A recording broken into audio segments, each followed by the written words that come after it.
Hello, hello, welcome back. It is February. I can't believe it is February.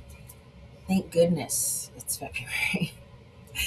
I wanted to pop on to have a more deeper conversation about the post that I put out 2 days ago in regards to listening to your body and really giving it the rest it needs. And I have a few notes on my phone that I wanted to expand on.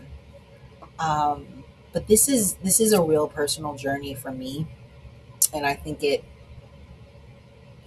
there are a lot of stigmas around edibles if you're not educating yourself around what the objective is. I'm really big. I think it's the teacher in me. I'm really big with objectives. Like, what is the point? What are we doing? What's the end goal? I don't want to do something just to do it. I want to understand why I'm doing it. So I want you to imagine slowing down and suddenly hearing your body start to speak.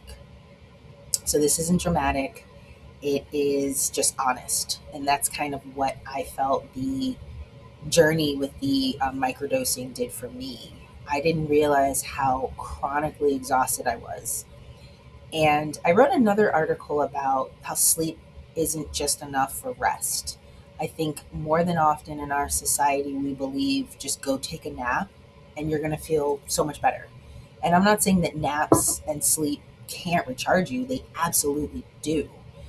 But it's when there are underlying fight, flight, or freeze tendencies and hypervigilance that's happening in your body, sleep is not enough. You need a release, you need to rewire your nervous system. And so for me, this was years of survival mode.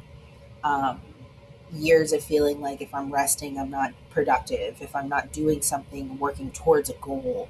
For me personally, um, as a Black woman in American society, it wasn't told I have to do this, but I think it's just culturally we have to work harder to prove our worth. And I learned early in with getting a bachelor's in psychology, I had to do advanced degrees. So I went and got a dual master's in education, which was nuts because I did 40 credits in 1 year, which in retrospect, like, why would you do that? Why would you have a program like that? And then I tacked on another 20 extra credits to get a special ed degree. So here I was 2 years in this education program, killing myself, averaging 4 hours of sleep, going to classes, student teaching, lesson planning, all the things. And, at the time it was like, okay, I got this job. I became a teacher. I worked in this specialized private school for kids with dyslexia. And then the next certification was to be certified in the Orton Gillingham Academy. And so I worked as a teacher, managing other associate teachers and working on the certification, and got deferred because it was like basically like a whole another master's program. You had to do 60 hours of work, and then you had to do observations, and you had to apply. And I was good for a few years, but I worked in environments where I felt like I still had to prove myself. I still have to do more. I still need to go above and beyond. And so I pursued a doctorate degree. And I would not advise anybody doing this, but this really goes to show the depth of where I was, um, nervous system wise.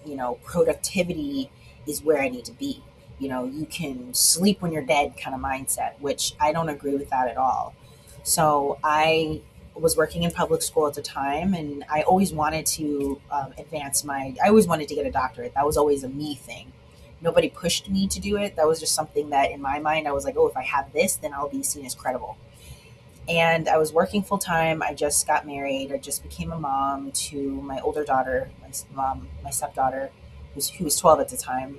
I had a baby, and I was working on a doctorate. It was insane, and I finished it in 3 years. And I look back, and I'm like, I don't know how I did that. I was highly dysregulated, irritable.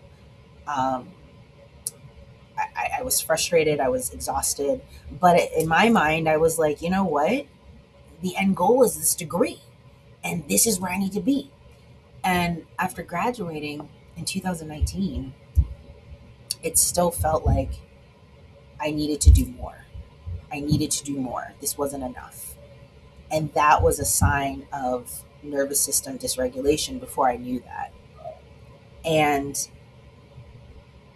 I give that example to just paint the picture of when we feel like productivity needs to outdo productivity, then we're never really listening to what our body needs.